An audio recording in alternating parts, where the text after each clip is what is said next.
बच्चों, जीवन में हमें बहुत से लोग मिलते हैं। कभी कभी हमें ऐसे लोग नज़र आते हैं जो किसी कारणवश बहुत दुखी होते हैं, परेशान होते हैं। सब लोग उनको दबा कर रखते हैं, उनके साथ बुरा व्यवहार करते हैं। ऐसे में हमारा मन होता है कि हम उन्हें सलाह दें कि किस तरह से वो अपना भी आत्मविश्वास और आत्मगौरव कायम रखें। किंतु कभी कभी क्या होता है कि हमारी दी गई सलाह उल्टी पड़ जाती है। वो व्यक्ति शायद उस सलाह के लायक नहीं था जिसको हमने एक नेक सलाह देकर उसके जीवन में सुधार लाने का प्रयत्न किया। तो आज मैं चित्रा बंसल, आपकी हिंदी की टीचर, आपकी हिंदी की पुस्तक उल्लास का जो पाठ पढ़ाने जा रही हूँ, उसमें भी कुछ ऐसा ही हुआ है कि लेखक ने किसी व्यक्ति के हित के लिए उसे सलाह तो दी, पर लेखक खुद ही बाद में किस तरह से पछताने लगे और क्यों पछताने लगे। चलिए पाठ पढ़ते हैं और समझते हैं। पाठ का शीर्षक है नेकी बनी बदी। तो चलिए एक साथ पढ़ते हैं पाठ को और समझते हैं। मेरे दफ्तर में 4 चपरासी थे। उनमें एक का नाम गरीब था। बहुत ही सीधा, बड़ा आज्ञाकारी, अपने काम में चौकस रहने वाला। चौकस मतलब सावधान, हर समय चुस्त और सतर्क रहने वाला। घुड़कियां खाकर चुप रह जाने वाला। घुड़कियां मतलब डांट।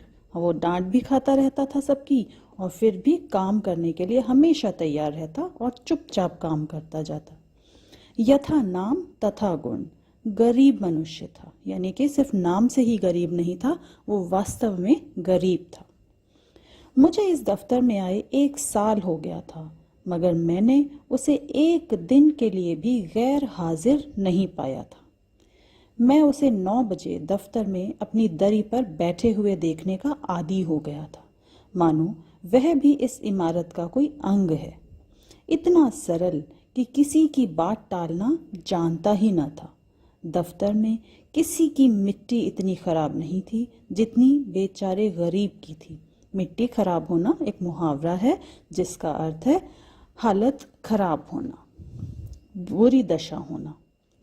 तरक्की का अवसर आता तो शेष तीनों कामचोर चपरासी नंबर मार ले जाते, गरीब को कोई पूछता भी न था।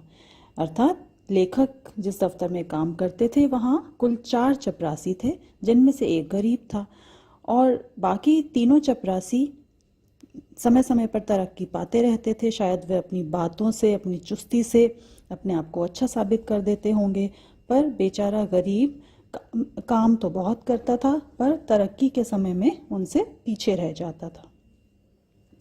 शेष तीनों चपरासी 10-10 रुपए वेतन पाते थे, पर बेचारा गरीब 7 रुपए पर ही अटका हुआ था।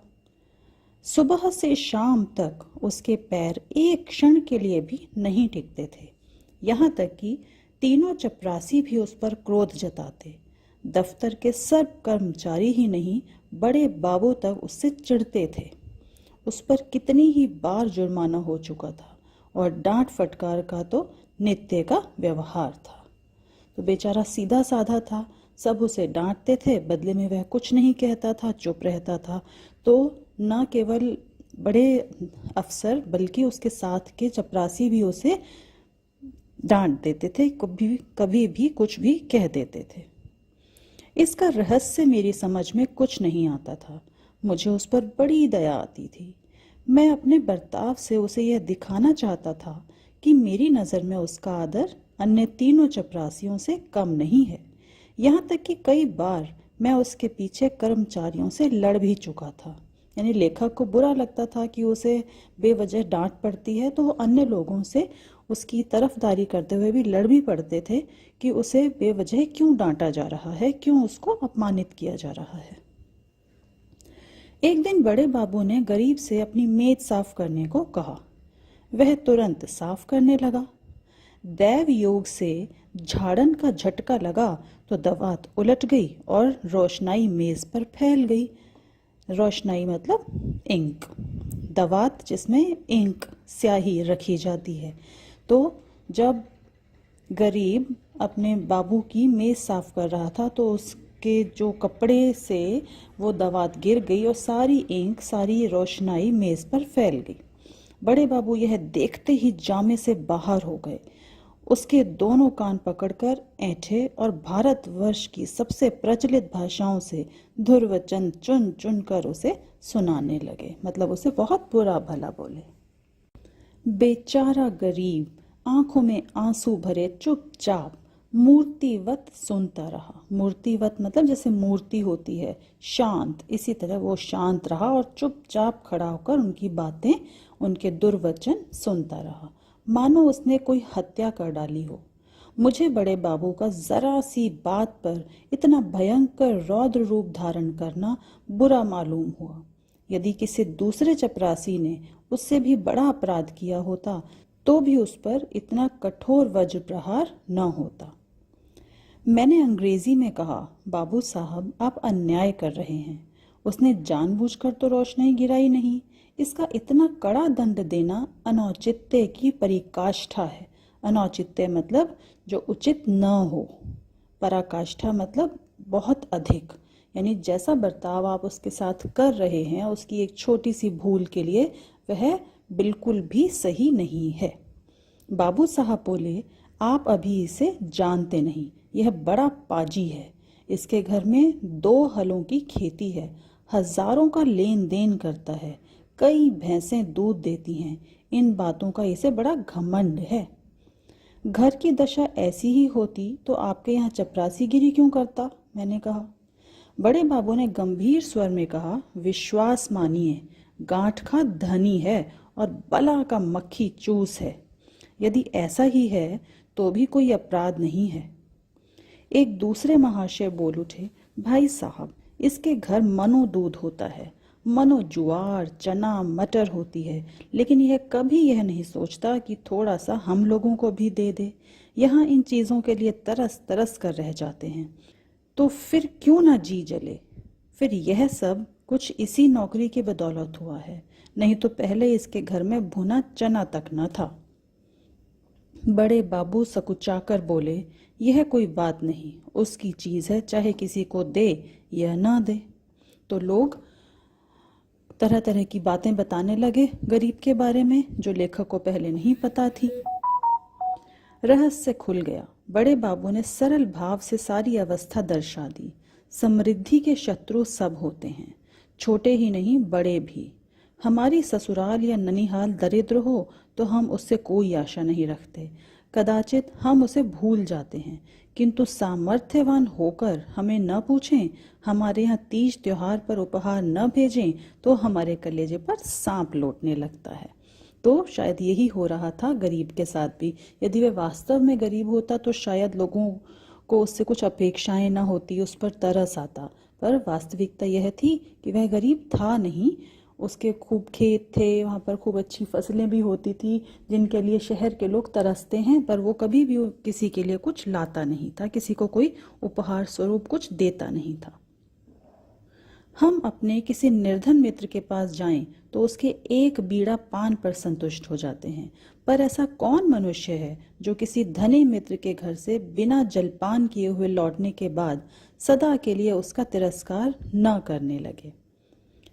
कई दिनों के बाद गरीब से बातचीत होने पर उसने बताया, हाँ, उसके घर खेती किसानी है, गाय भैंसे भी हैं। तब मैंने उससे पूछा, दफ्तर के बाबू लोगों की भी कभी कुछ खातिर करते हो? गरीब ने दीनता पूर्ण आश्चर्य से कहा, हुजूर, मैं सरकार के लोगों की क्या खातिर कर सकता हूँ? खेती में जौ चना मक्का जुआर घास पात के सिवाय और क्या होता है?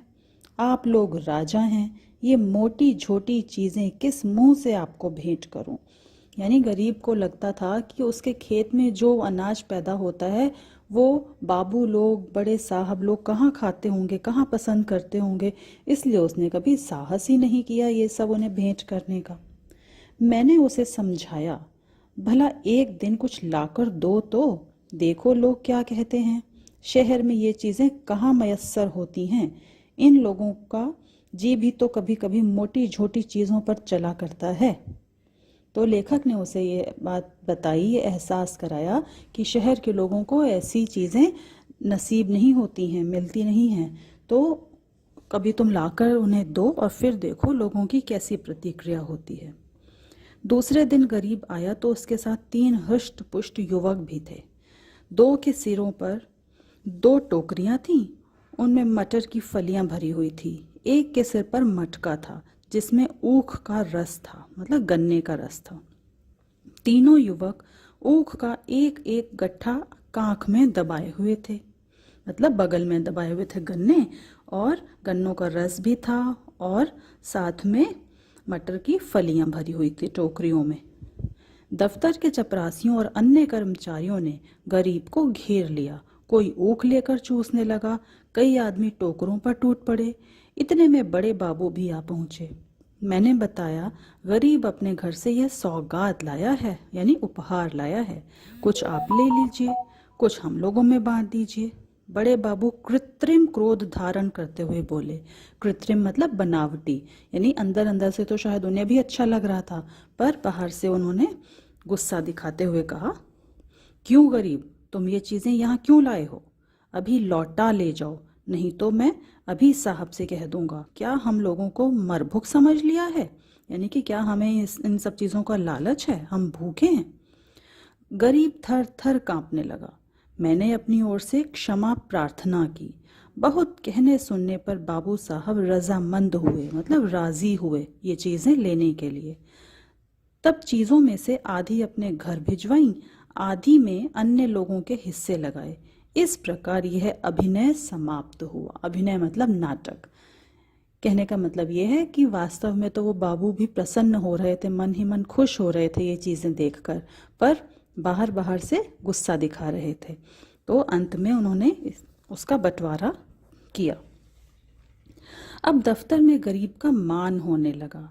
उसे नित्य घुड़कियां न मिलती, दिन भर दौड़ना न पड़ता, कर्मचारियों के व्यंग्य और अपने समकक्षों के कटु वाक्य न सुनने पड़ते। चपरासी लोग स्वयं उसका काम कर देते। उसके नाम में थोड़ा सा परिवर्तन हुआ। वह गरीब से गरीब दास बना। स्वभाव में भी कुछ तब्दीली पैदा हुई। दीनता की जगह आत्म गौरव का उद्भव हुआ।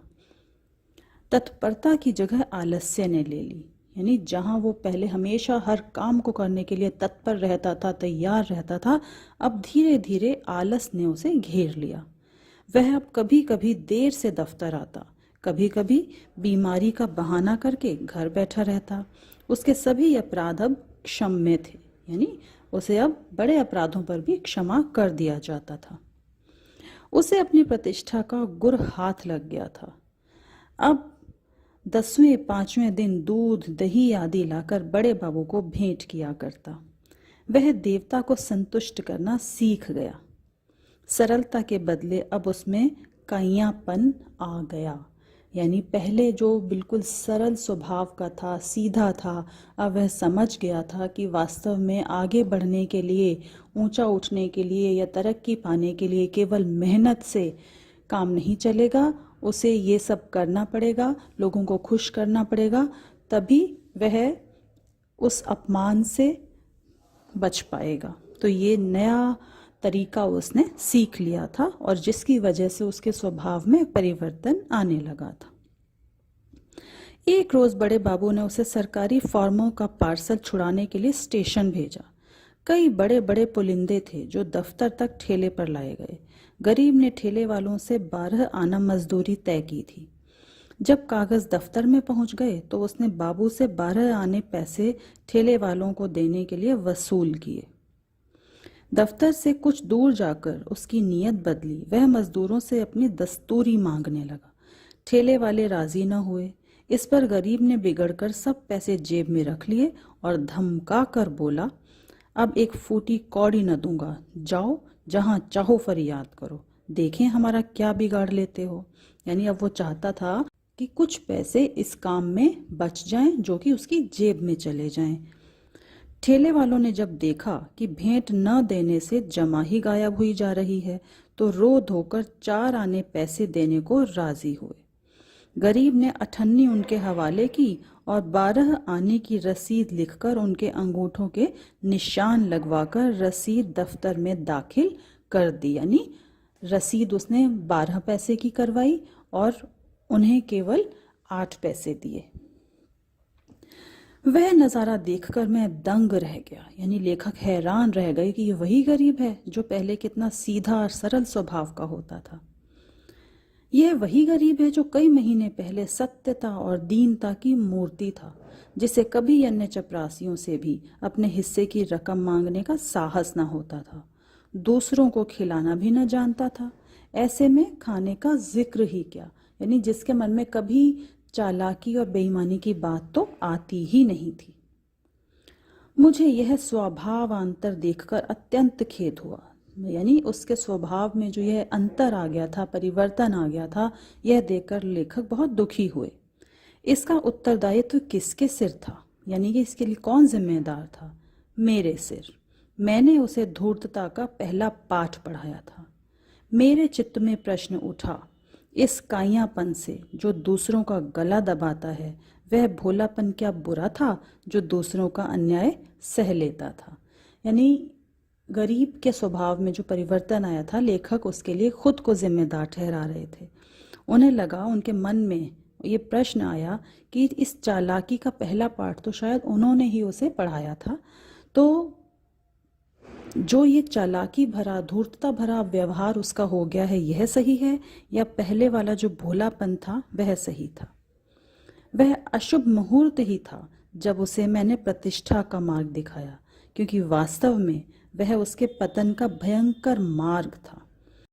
मैंने बाह्य प्रतिष्ठा पर उसकी आत्म प्रतिष्ठा का बलिदान कर दिया। यानी लेखक को ऐसा लग रहा था कि जो पहले उसका स्वभाव था, जो उसके स्वभाव में भोलापन था और कार्य के प्रति उसकी निष्ठा थी, शायद वही मार्ग उचित था। और लेखक के समझाने के बाद जो उसने अपने स्वभाव में परिवर्तन लाया, उससे उसे बाह्य प्रतिष्ठा तो मिल गई, किंतु आत्म प्रतिष्ठा जो थी वो कुर्बान हो गई। यानी जो अपने लिए, खुद के लिए, जो खुद के मन में जो सम्मान होता है, इज्जत होती है, वह अब नहीं रही, क्योंकि अब वह गलत राह पर चल पड़ा था। तो देखा आपने कि कैसे नेकी जो थी बदी में बदल गई। लेखक ने तो अच्छा ही सोचा था, अच्छा सोचकर उसे सलाह दी थी, पर वो गरीब दास जो था वो उस नेक सलाह से सीख लेकर गलत ही रास्ते पर चल पड़ा, और जिन बातों से वो खुद कभी परेशान रहता था वैसा ही व्यवहार वो अन्य लोगों के साथ करने लगा। तो सीखने की बात यह है कि सलाह भी सोच समझकर देनी चाहिए, या फिर यदि कोई हमें कोई सलाह देता है तो उसका सही अर्थ समझना चाहिए।